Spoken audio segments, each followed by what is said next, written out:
The Lincoln Highway Association presents the Deep Dive Podcast. Today's episode is entitled Meet Henry Joy and is based on the forum article by Lou Ritton. This episode is brought to you by the Indiana chapter of the Lincoln Highway Association on the web at indianalincolnhighway.org. Welcome to another Deep Dive. This time around, we're taking a closer look at Henry Joy. Fascinating guy. You actually sent over a really interesting article on him. Yeah, it caught my eye in the summer 2018 forum from the Lincoln Highway Association. It really got me thinking about the early days of American transportation and all the personalities involved. It's a great read, a real deep dive into a guy who was instrumental in shaping early American transportation, and so much more. So, set the scene for us. Who exactly was Henry Joy, and why should we care about him almost a century later? Okay, picture America in the early 1900s. Cars were still a novelty, and the thought of a paved road that stretched across the entire country, well, that was pretty radical. And right at the heart of it all, Henry Joy. He was the president of the Packard Motor Car Company. Wow, the president of Packard. That's a big deal, even back then. So was he just trying to handle more cars? That's what makes it interesting. The article paints him as more of a visionary. Yeah, he loved cars, but he saw good roads as absolutely essential for America to progress. Okay, I see where you're going with this. He wasn't just thinking about cars, he was thinking about the future of the whole country. Exactly. He saw those good roads as a way to connect communities and give the economy a boost. It wasn't just about selling Packards, it was about the bigger picture. So this wasn't just some slick marketing campaign to get more Packards on the road. Not at all. He was super involved in the Lincoln Highway project. As the article points out, it was America's first transcontinental paved road, and it was massive, over 3,000 miles, and Joy. He was a driving force behind the whole thing. 3,000 miles. Whoa, that's a serious road trip even today, let alone back then. Right. And you have to remember, back then, most roads were just dirt or gravel. The Lincoln Highway was a game changer. It opened up travel and trade like never before. Okay, so we've got this vision for a connected America, and the Lincoln Highway was a big part of that. But the article also mentions him being involved in other things besides roads, right? Absolutely. This is where things get really interesting because we start to see just how much impact he had. The article mentions his work developing real estate in Detroit. He was shaping entire neighborhoods. And, get this, he was even on the very first board of directors for the Federal Reserve Bank of Chicago. Wait, hold on. The Federal Reserve, how did he go from cars and roads to something like that? That's what's so fascinating about Joy. He wasn't just stuck in one industry or anything. He saw how everything was connected, like how finance, manufacturing, infrastructure, even building communities all played a part in shaping the nation. All right, so now we've got Henry Joy as this incredibly influential figure, car enthusiast, road advocate, community builder, and now a financial powerhouse. The article actually describes him as both a financial magnate and an intellectual aristocrat. What exactly does that even mean? Well, financial magnate is pretty straightforward. He was wealthy and powerful, a major player in both business and finance. But intellectual aristocrat is a bit more nuanced. It suggests he valued knowledge and ideas, like he saw himself as part of this elite group of thinkers and leaders. So he wasn't just some rich guy. He was a smart, influential, rich guy who was trying to shape the future. Okay, I'm starting to see why he's worth remembering. Exactly. And here's where things take another turn. The article reveals that despite all his accomplishments, Joy was also a man of contradictions. Oh, really? Now I'm intrigued. What kind of contradictions? For example, he was a big supporter of the Anti-Saloon League and Prohibition, but later on he actually testified before Congress to repeal it. Are you serious? He went from wanting to ban alcohol entirely to wanting to bring it back? He did. And that change of heart is a big part of his story. It shows he was willing to adapt, to reconsider his beliefs based on new information and experiences. So he wasn't just some rigid ideologue stuck in his ways. He was actually willing to evolve.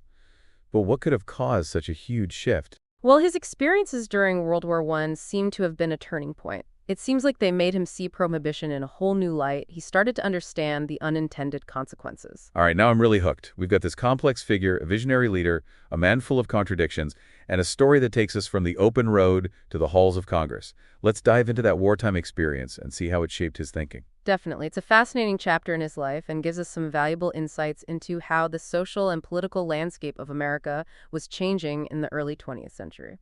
Okay, so you're probably wondering how a guy who was so gung-ho about prohibition could end up fighting to repeal it. Well, it seems like World War I had a big impact on Henry Joy's perspective. Okay, break it down for me. How did being in a war change his views on something like prohibition? It wasn't a direct link, but stick with me here. During the war, Joy took a leave of absence from Packard, to do his part. Patriotic duty. Exactly.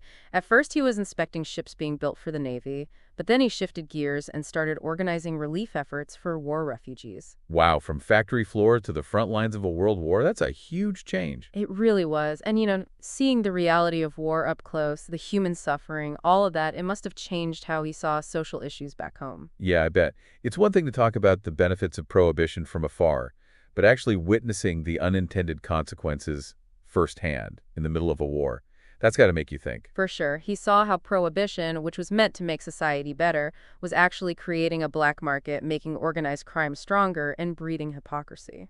So the war gave him a new perspective on the issue. He realized that prohibition wasn't the solution it was supposed to be. Exactly. And he didn't just quietly change his mind. In 1932, Joy went before Congress and made a passionate argument for repealing prohibition. He called it a failed experiment that was causing more harm than good. Wow. So he went from hardcore supporter to vocal opponent. That's pretty bold, especially for someone in his position.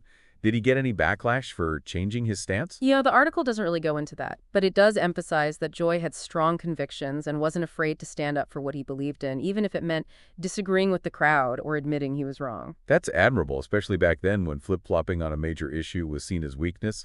It shows a lot of intellectual honesty and a willingness to learn and adapt. I agree, and it's something we can learn from today. I mean, we live in a world where it's easy to get stuck in our own echo chambers, just surrounded by people who agree with us. Seeing Joy's willingness to question his own beliefs and listen to different perspectives, that's a pretty valuable lesson for all of us. Right, right. Okay, so we've seen this evolution in his thinking on prohibition. What about his personal life? Was it all work and no play for Henry Bourne Joy? Well, the article does give us some glimpses. It mentions that he married Helen Hall Newberry. Her brother, Truman Newberry, was a close friend of Joy's. They got married back at 1892. Okay. They had a big family and lived in a beautiful house called Fair Acres out in Gorse Point Farms. Successful career, loving family, beautiful home. Sounds like he had it all figured out. It does, doesn't it? But the article mentions some personal tragedies, too, like the loss of their first child. Oh, that's so sad. It's a reminder that even people who achieve a lot of success still go through really difficult things. It makes his story more complex. It really does. It humanizes him. Reminds us he wasn't just some untouchable figure. He was a real person who experienced both triumphs and tragedies, just like everyone else. Absolutely. And his accomplishments are even more impressive knowing he faced personal challenges. It speaks to his resilience. I agree. All right, so we've talked about his vision for the Lincoln Highway, his work in community development and finance, his evolving views on prohibition, his wartime experiences, and even a bit about his personal life.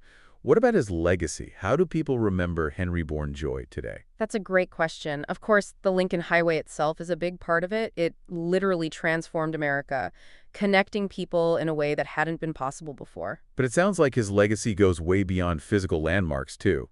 The article quotes a writer named Elbert Hubbard, who actually knew Joy personally.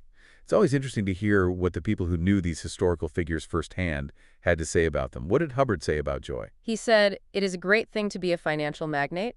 It is also a great thing to be an intellectual aristocrat. But it is a greater thing to be a man who can join hands with average people. And Henry B. Joy is all three." Wow, that really sums up what made him so unique, doesn't it? He wasn't just rich and smart. He could connect with people from all walks of life. Absolutely. And that ability to connect with people, to inspire them to work together towards something bigger, that was crucial in getting something as ambitious as the Lincoln Highway built. It wasn't a one-man show. It took collaboration, a shared vision, and the ability to bring different groups of people together. Those are leadership qualities that are timeless, no matter what field you're in. And honestly, it's something we can all learn from, whether we're running a company, leading a project, or even just trying to decide where to go for dinner with our family. Exactly. Joy's story shows us that true leadership isn't about having a fancy title or all the answers. It's about inspiring people to achieve something bigger than themselves. So we have this complex and fascinating person, a visionary leader, a man of contradiction, and someone who really believed in the importance of connecting with others. But there's one more piece of his story that I find really interesting. His views on the future of America and the role of technology. Oh, yes. This is where we see his foresight, but also some of his anxieties about the rapid changes happening around him.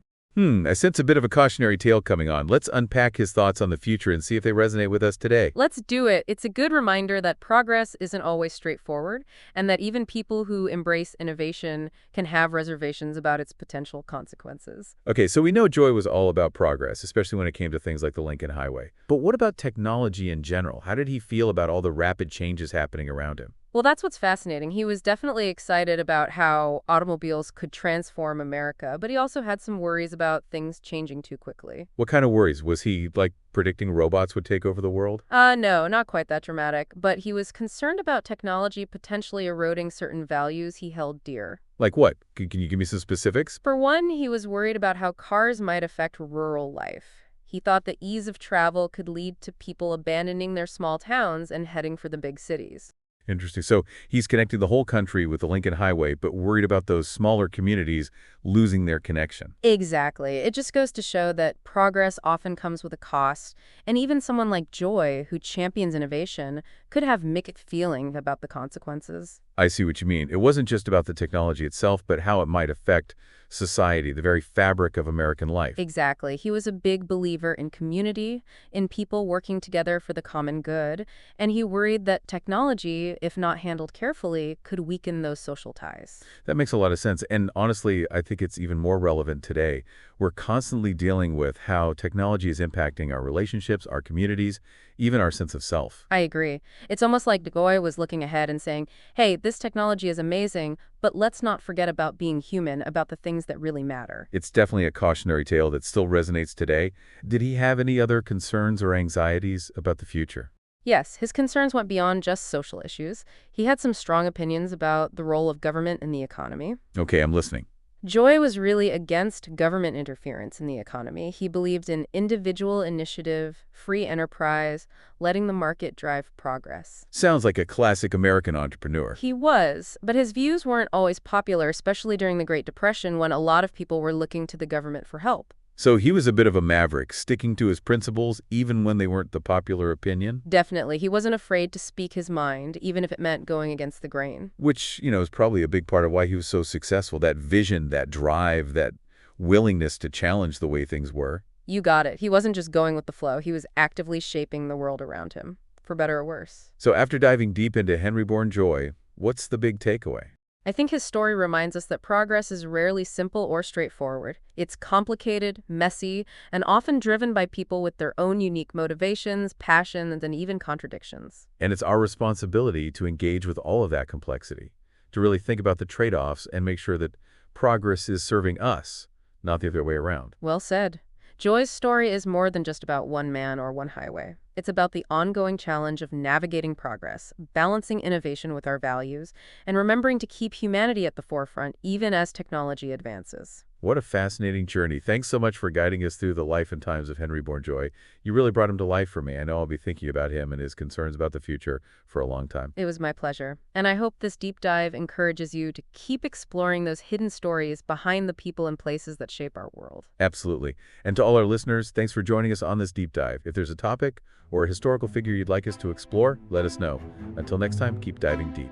For more information about today's Lincoln Highway, our annual LHA conference, member tours, route maps, and chapter activities, go to our website at lincolnhighwayassociation.org.